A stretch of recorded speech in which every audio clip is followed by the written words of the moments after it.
முருகன் கையில் வேல் இருக்கு தெரியுமா? அது முன்வினையை அகற்றிவிடும் புரியுமா? முருகன் கையில் வேல் இருக்கு தெரியுமா? அது முன்வினையை அகற்றிவிடும் புரியுமா? வேலை வணங்கி வந்தால் கிடைக்கும் பலன் கொஞ்சமா? தாளை பணிந்து விட்டால் விதியும் நம்மை மிஞ்சுமா?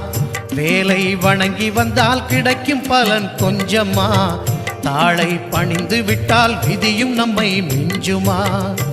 அந்த முருகன் கையில் வேல் இருக்கு தெரியுமா? அது முன்வினையை அகற்றிவிடும் புரியுமா?